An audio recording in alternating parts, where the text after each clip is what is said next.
Hey guys! In this video, I'm gonna show you how I make the stems for my quilling flowers. I thought it would be a good idea to make a separate video on this topic, so that I wouldn't have to film this part about making the stems every time I make a new quilling flower video. Be sure to read the description below the video if you have any questions about the materials I used. So, without further ado, let's get to work.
Thank you for watching this video, guys.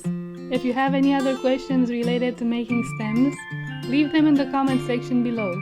And if you would like to see more quilling content in the future, be sure to subscribe if you haven't already.